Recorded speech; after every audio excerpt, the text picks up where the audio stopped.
Speaker, I am sure that the whole House will join me in condemning the appalling attack in Nairobi and in sending my thoughts and prayers to all those who have lost loved ones. Our High Commissioner has confirmed one British fatality, and we're providing consular assistance to British nationals affected by the attack. We stand in solidarity with the government and people of Kenya and will continue to offer our support to meet the challenge to security and stability that is posed by terrorism in the region. Mr. Speaker, this morning I had meetings with ministerial colleagues and others. In addition to my duties in this House, I shall have further such meetings later today. Charlie Elphick. Thank you, Mr. Speaker. May I join with the Prime Minister in her strong condemnation of terror? You will know, Mr. Speaker, and the Prime Minister will know that I first sought election to this House because I believed in more jobs, lower taxes, a stronger economy, and more investment in the public services on which we all rely. And does she agree that since 2010, Conservative governments have delivered time and again for the British people? And the biggest threat to that is sat on the opposition front bench with a leader whose policies would mean less jobs, higher taxes, a weaker economy and less investment in our public services. My honourable friend is absolutely right. What have we seen under the Conservatives in government? We've seen 3.4 million more jobs.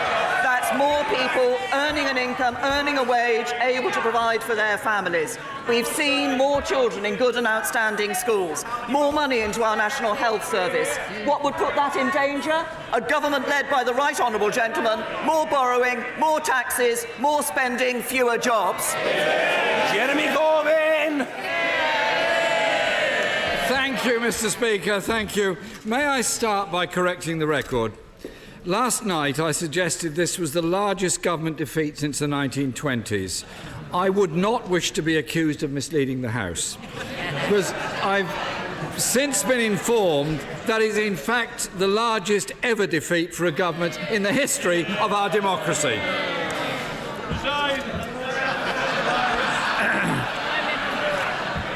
So, Mr. Speaker, shortly after the Prime Minister made her point of order last night, her spokesperson suggested the government had ruled out any form of customs union with the European Union as part of her reaching out exercise. Can the Prime Minister confirm that's the case? Can I say to the right honourable gentleman that the exercise that I indicated last night is, as I said, about listening to the views of the House, about wanting to understand the views of parliamentarians so that we can identify what could command the support of this House and deliver on the referendum. And what the government wants to do is, first of all, to ensure that we deliver on the result of the referendum. That's leaving the European Union. And we want to do it in a way that ensures we respect the votes of those who voted to leave in that referendum. That means ending free movement. It means getting a fairer deal for farmers and fishermen. It means opening up new opportunities to trade with the rest of the world. And it means keeping good ties with our neighbours in Europe. Jeremy Corbyn. Mr. Speaker, my question was about the customs union. The Prime Minister seems to be in denial about that, just as much as she's in denial about the decision made by the House last night. I understand the Business Secretary told business leaders on a conference call last night, we can't have no deal for all the reasons you've set out. Can the Prime Minister now reassure the House, businesses and the country and confirm that is indeed the government's position, that we can't have no deal? I think that the point that the Business Secretary is making, and that he has made previously, is that if you don't want to have no deal, you have to ensure that you have a deal. Now, I will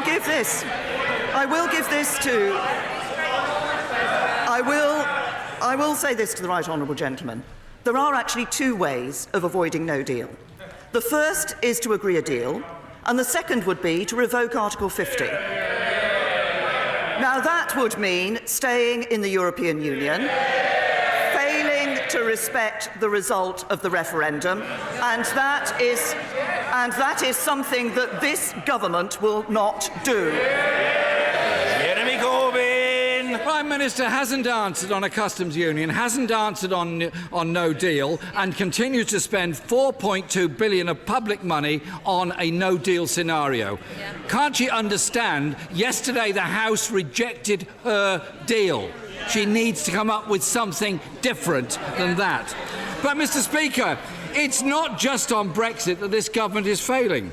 4 million working people are living in poverty. 500,000 more children in poverty compared to 2010.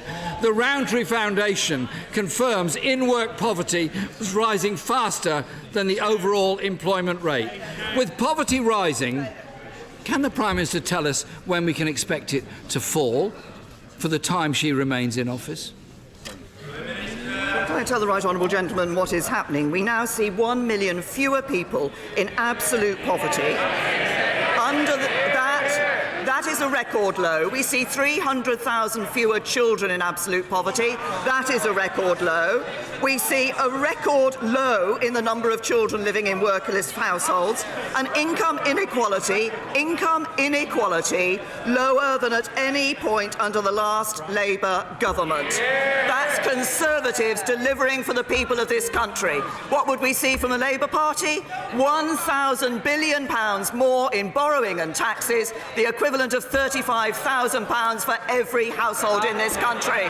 That's Labour failing to deliver for working people, because working people always pay the price of the Labour Party. Jeremy Corbyn!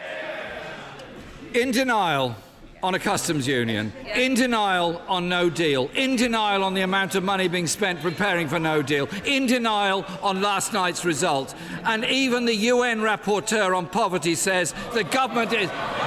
Well, Mr. Speaker, it's very telling indeed, that as soon as I mention the report of the UN rapporteur who said the government was in a state of denial about poverty in Britain, Tory MPs start jeering. Tell that to people queuing up at food banks. The government too, Mr. Speaker, has failed on children's education. Can the Prime Minister tell us what is her greatest failure? Is it that education funding has been cut by £7 billion, per pupil funding fallen by 8%, sixth form funding cut by a fifth, or that the adult skills budget has been slashed by 45%? Which is it, Prime Minister? Hundreds of free schools, a reformed curriculum, 1.9 million more children in good or outstanding schools, narrowing the attainment gap for disadvantaged children. This is a government that is delivering the education that our children need for their future. But I say to the right honourable gentleman, he talks about being in denial. The only person in denial in this chamber is him, because he has consistently failed to set out what his policy on Brexit is. I said to him last week that he might do with a lip reader. I think when it comes to his Brexit policy, the rest of us need a mind reader. Jeremy Corbyn! Mr. Speaker, the Prime Minister is very well aware that we want there to be a customs union with the EU. She seems to be in denial about that. But one of the problems she has on her denial is the flagrant disregard for facts and statistics. And the Statistics Authority has written to the Department of Education 4 times to express their concern about the use of dodgy figures by her ministers.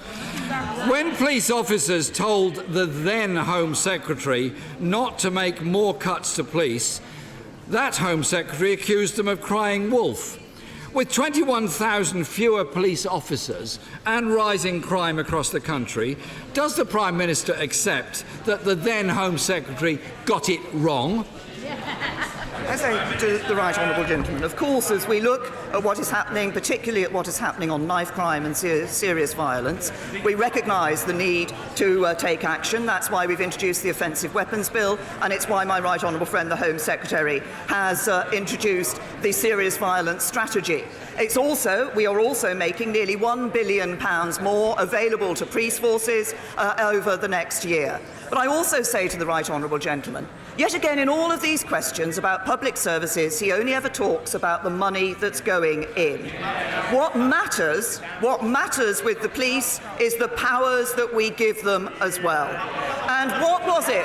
What was it when we came to the issue of knife crime? When we came to the issue of knife crime, when we came to the issue of taking more action at criminals who were involved in knife crime, when we said that if somebody was caught on the streets for a second time for a knife crime, they should be sent to prison, what did the right honourable gentleman do? He voted against. He doesn't support our police. He doesn't support our security.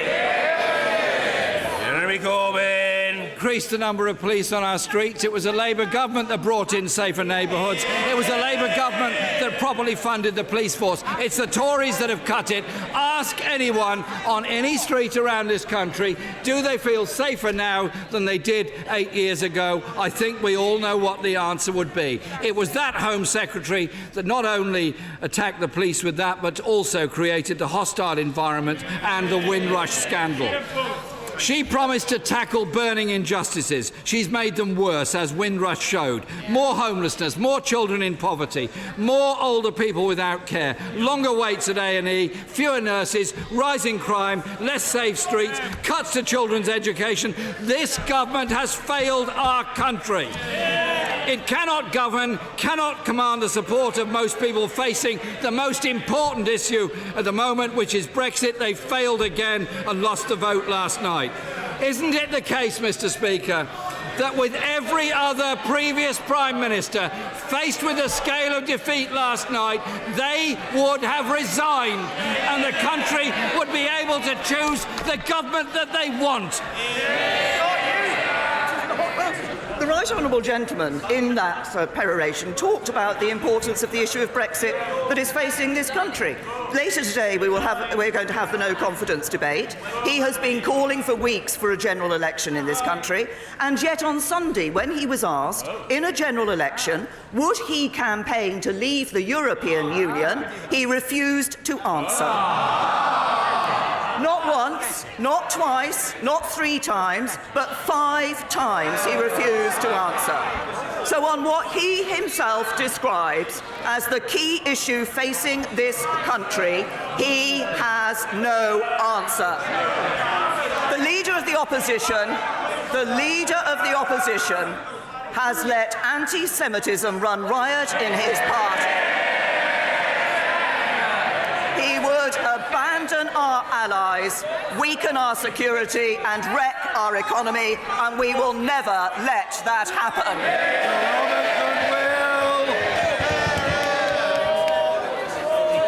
The Prime Minister will be aware of the Sirius Minerals project in my constituency that is already employing around 1,000 people and is set to boost British exports by £2 billion.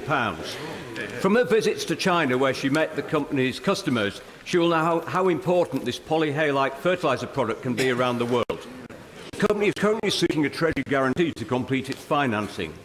Does the Prime Minister agree with me that this is precisely the sort of project the government should be supporting to show our commitment to the Northern Powerhouse and the industrial strategy?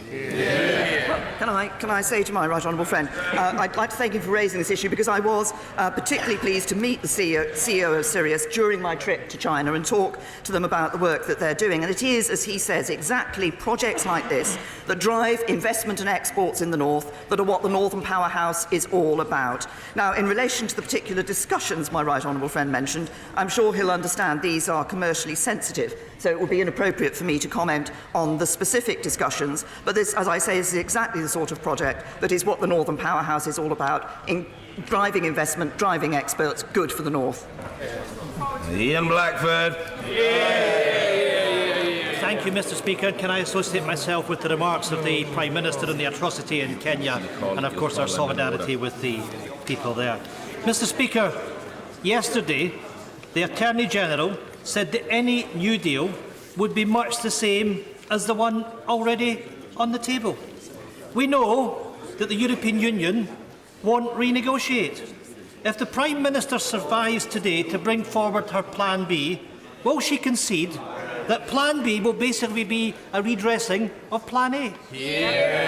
As I said in one of my answers to the Leader of the Opposition, what we want to do following the defeat that we had in this House last night is listen to parliamentarians and find out the point at which what is it that would secure the support of this House? That is the question that we will be asking, but that is against the background of ensuring that we deliver on the referendum result, that we leave the European Union and we recognise what people were voting for when they voted in that referendum result, an end to free movement, ensuring that we could have trade, have our own trade policy with the rest of the world, be fairer to our farmers, fairer to our fishermen, but maintain that good relationship with our neighbours in the EU.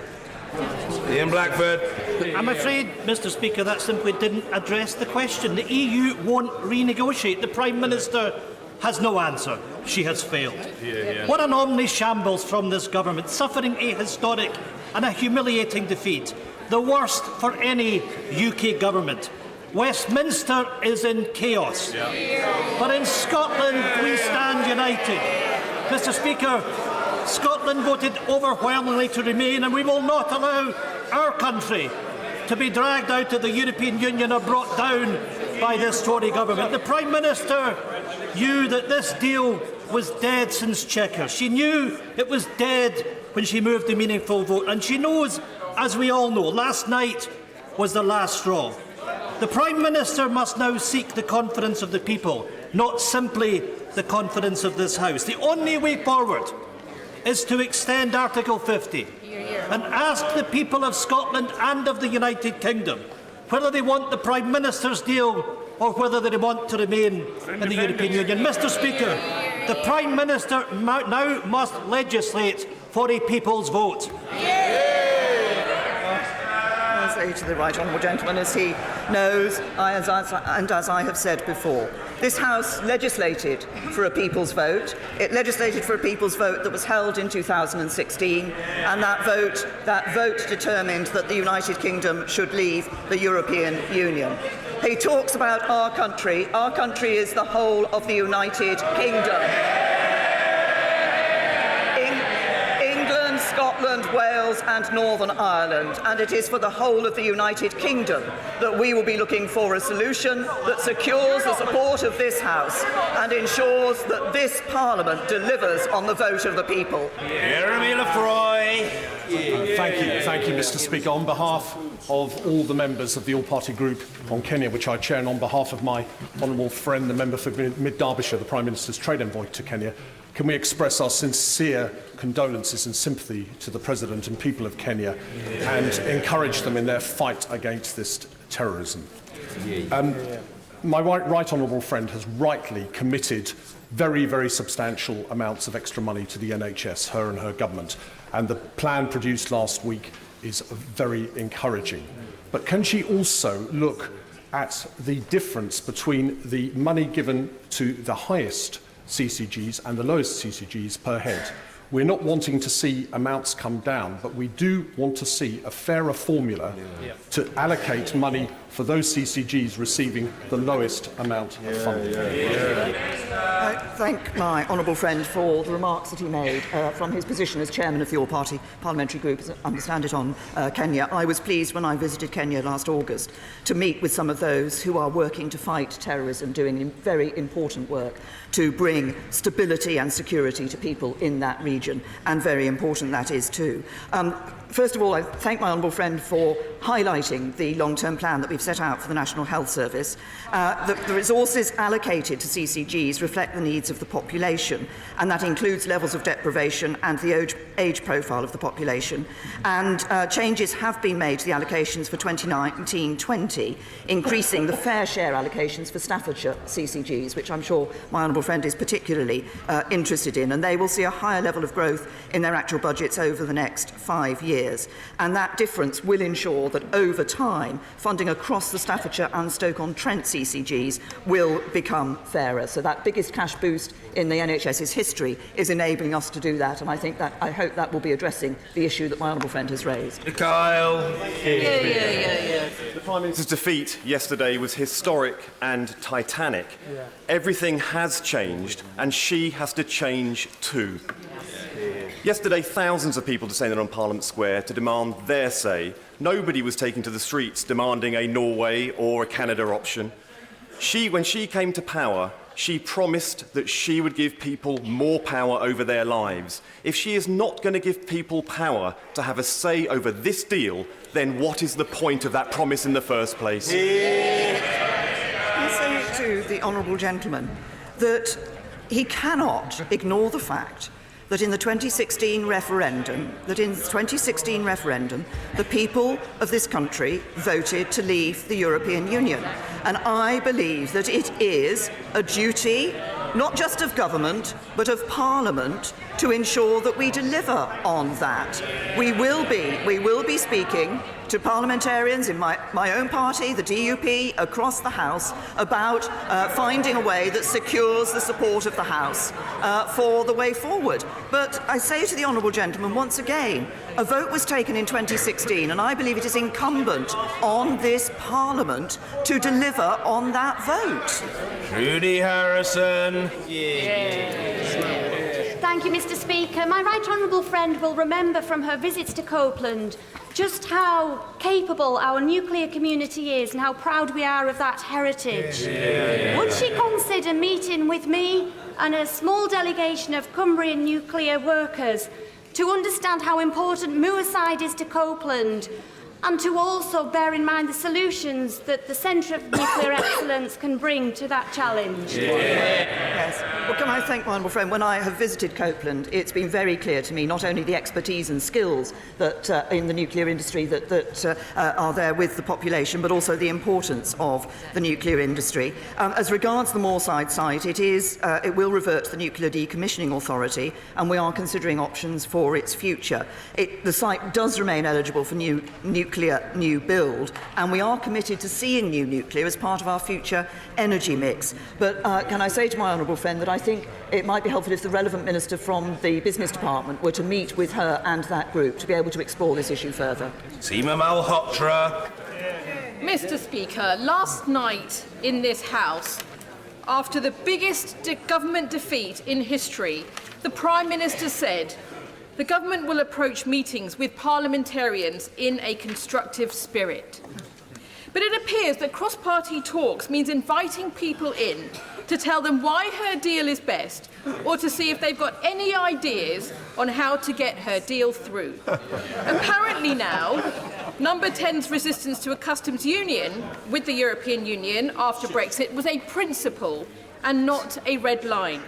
So which is it? And if she is genuinely seeking to work with Parliament and hear the will of this House, is she prepared to change any of her red lines and work to bring Parliament and the country together on how we move forward?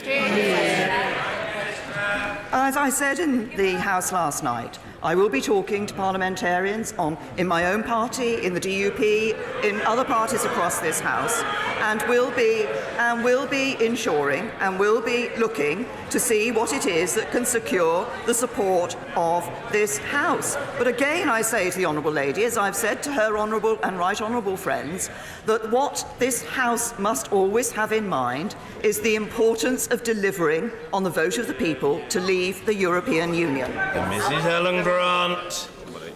Does the Prime Minister agree with me that if we fail to deliver on Brexit, the public perception of politicians in this country will be at an all-time low?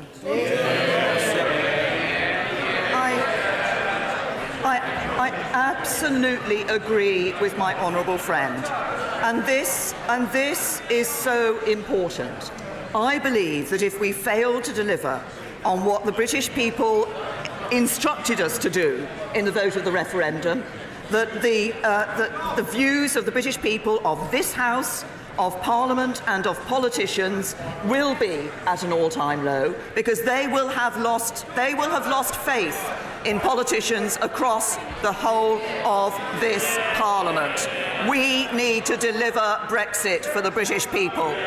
Dr. Dr. Roberta Blackman-Woods. Mr. Speaker, the Prime Minister may have created a Brexit crisis, but other crises are unfolding too.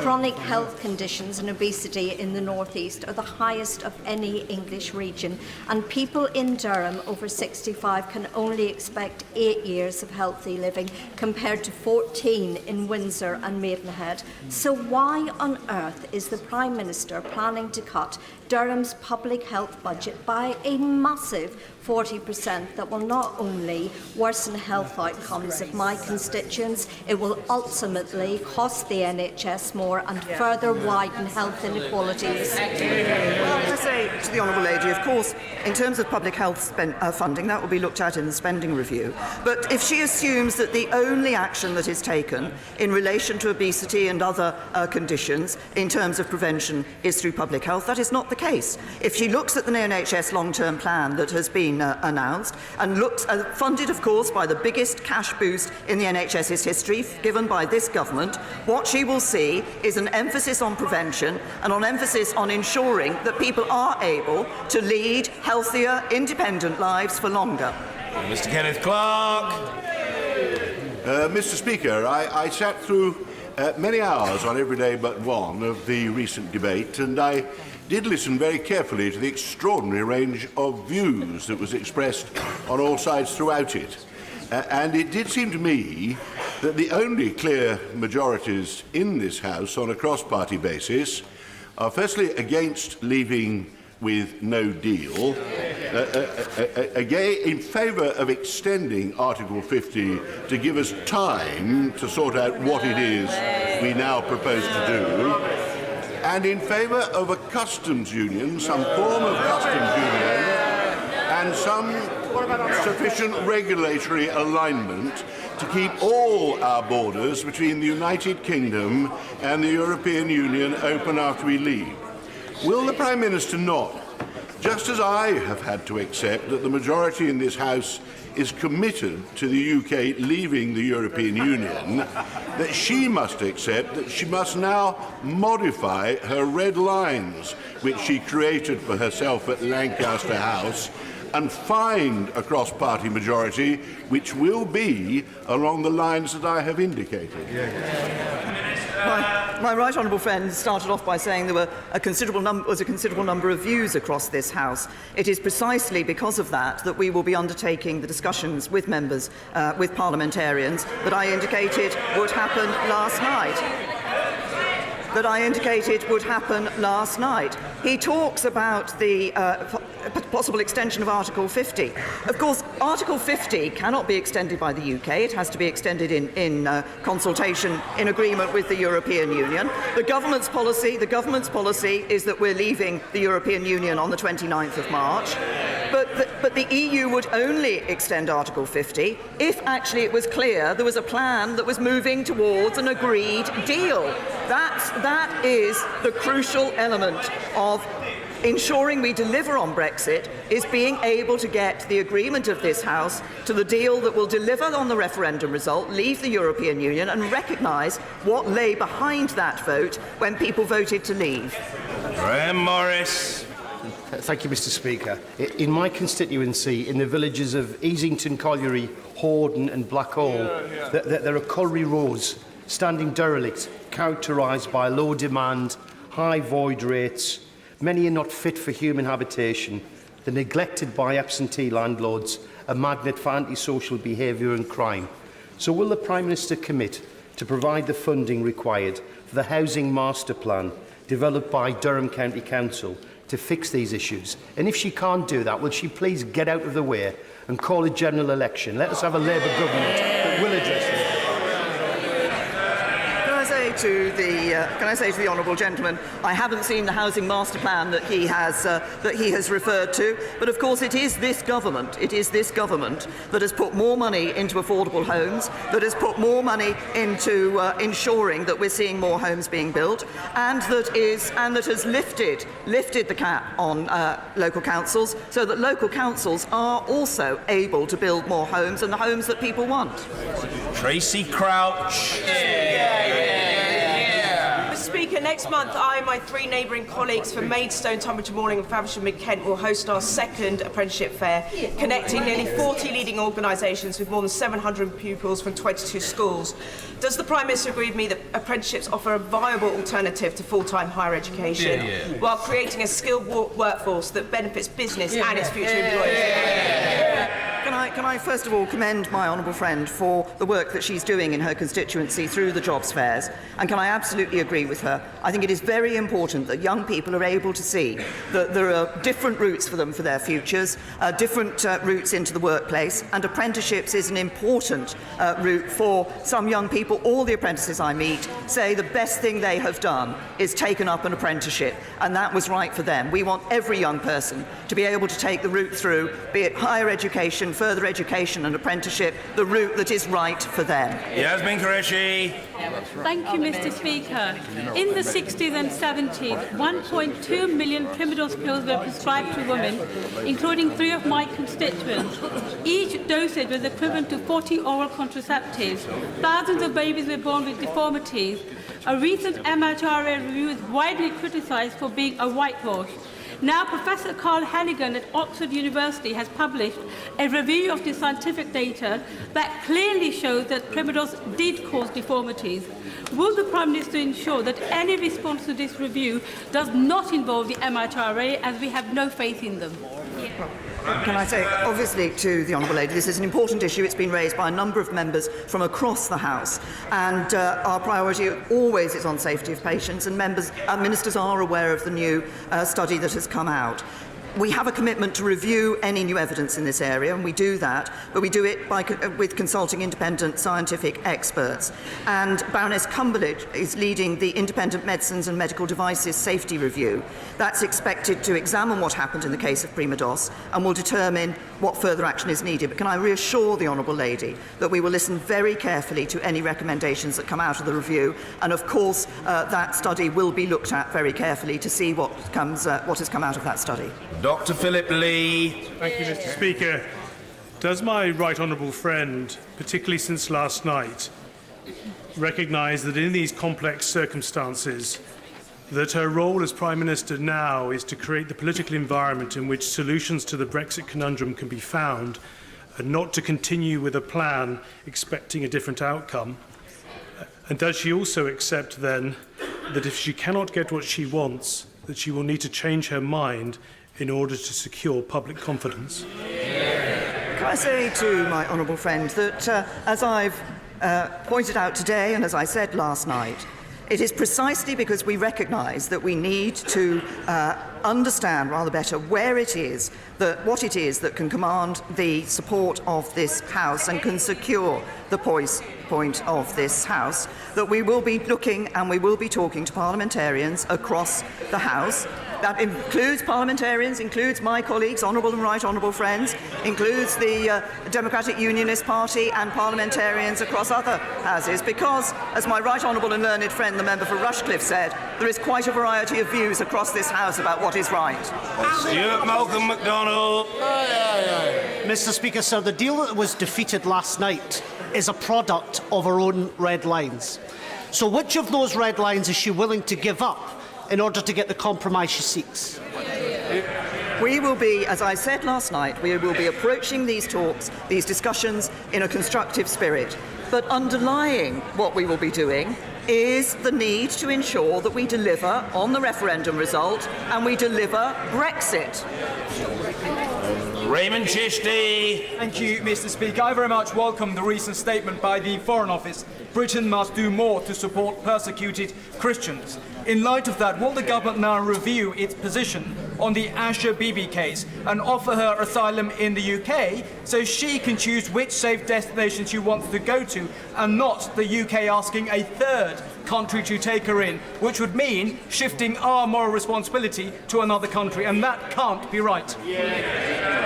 Can I hope, reassure my honourable friend by saying that, as I've said previously, our primary concern is for the safety and well-being of Asia Bibi and her family.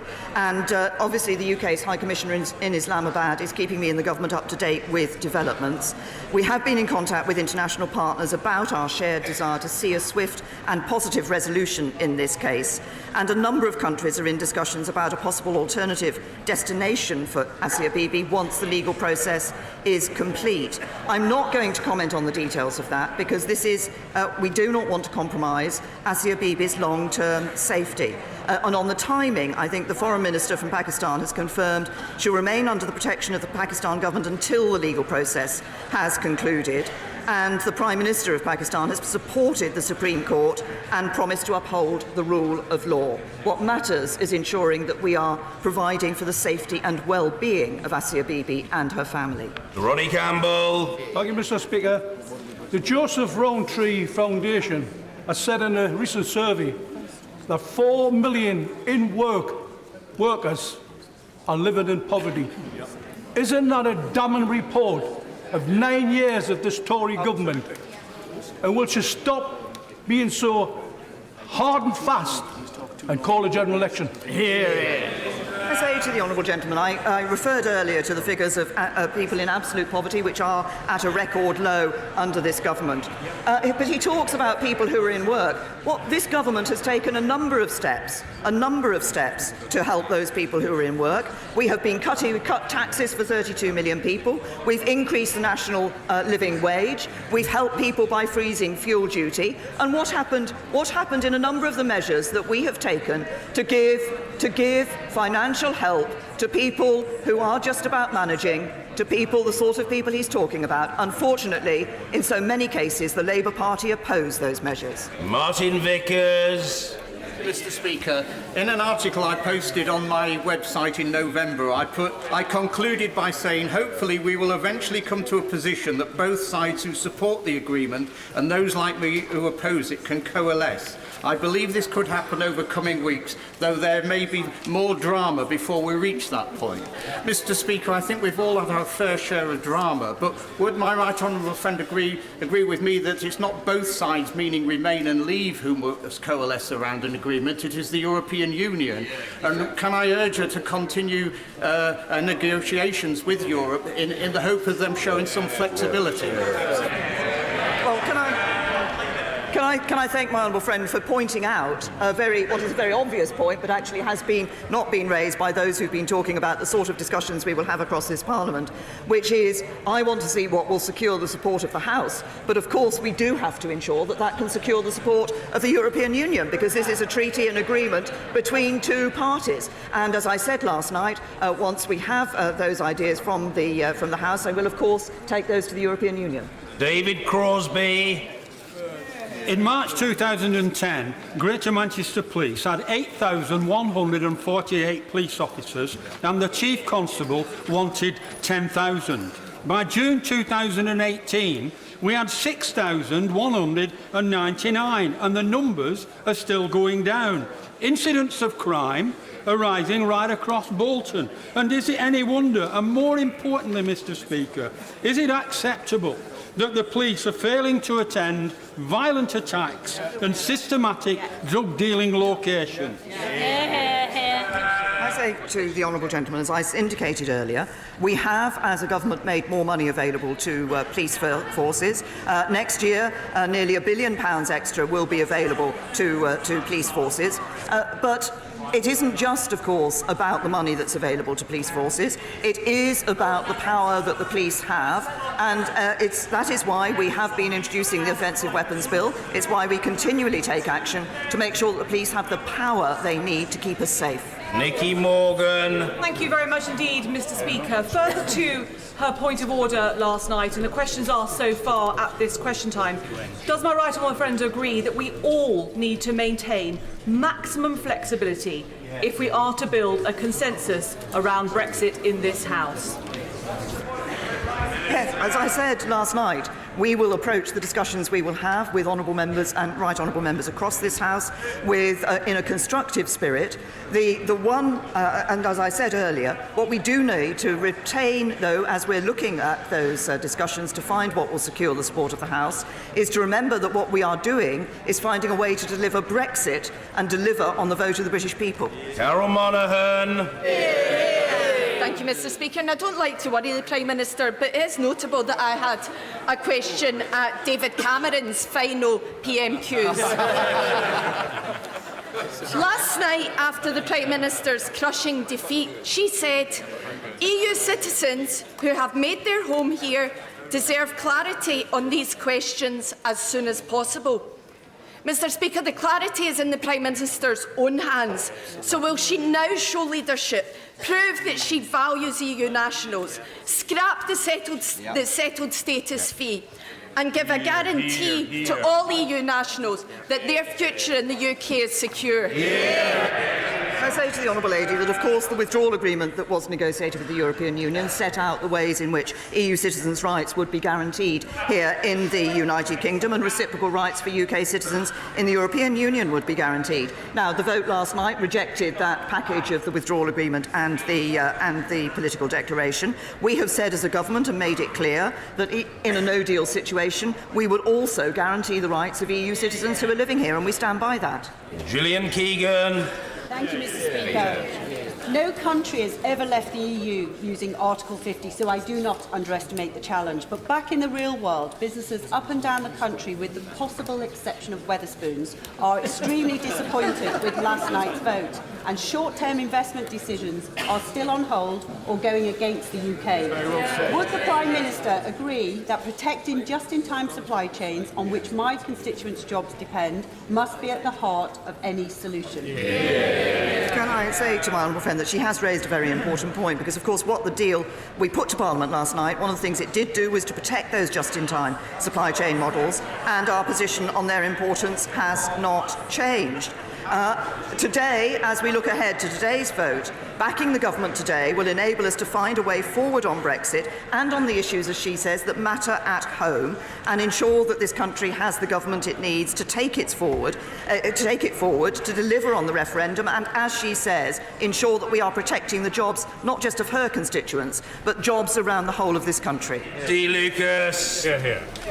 Wilver Nuclear Power Station is a £20 billion UK-Japan trade deal of vital importance to North Wales, to North West England, and to UK energy policy as a whole. Did the Prime Minister discuss its difficulties with the Prime Minister of Japan last week? And if not, why not? We have been working with Hitachi, we have been working with the government of Japan, and yes, I did raise the issue of the Wilfer site with the Prime Minister of Japan last week. Of course, the company involved will be making a commercial decision in relation to this matter. The government has been in discussion with them for some time, has been providing support. We do want to see new nuclear as part of our energy mix in the future. We also have to make sure that the cost of any energy that is provided by nuclear is at a reasonable level for the consumer.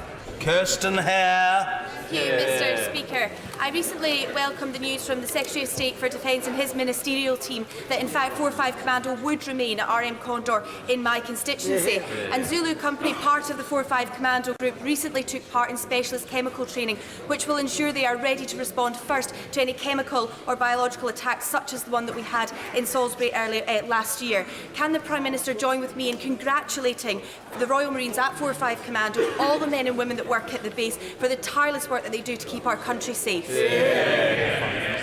Well, can I say to my honourable friend, I'd like to thank her for raising this issue. I know she has raised this in her Westminster Hall debate because it's of importance to her, but it's also of importance to many other members around this House. And I would like to pay tribute to all the Royal Marines, past and present, who served in RM Condor. And I'm pleased to say that we do plan for 4-5 Commando to remain based at RM Condor Barracks in Angus. We'll ensure they continue to have the required facilities for them to live, work and train in Angus. And I'm delighted in joining my honourable friend in congratulating Zulu Company for their hard work in keeping us safe. Cable. Can I first of all welcome the Prime Minister's offer of cross-party talks, and she will remember, as we're former colleagues, that my party has a record of working with others in the national interest. But can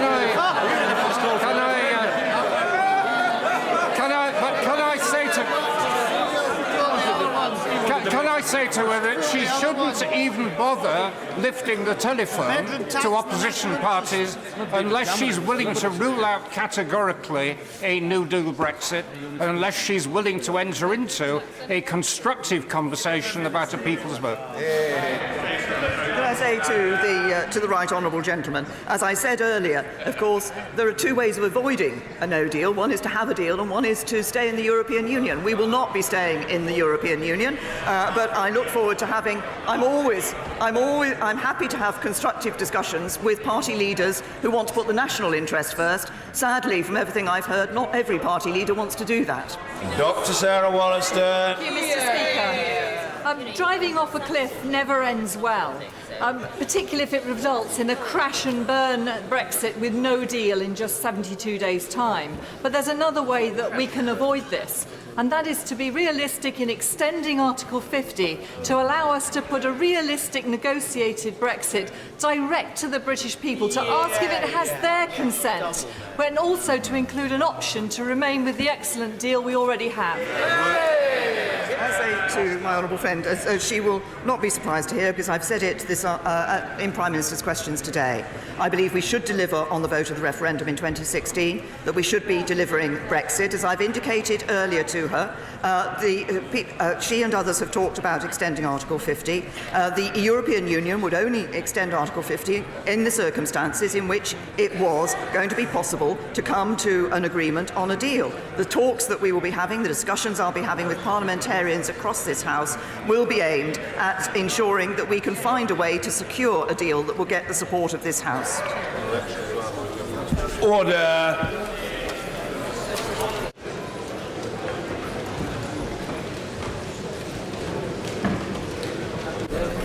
Point of order, Hugh Merriman. Speaker, thank you very much. Thank you for your clarity with regard to the behaviour of taking photos in this place. It was put to me this morning by my local BBC that MPs in this place didn't quite get the seriousness that the country is feeling when they behave in such a frivolous manner. I take it one stage further. We set rules and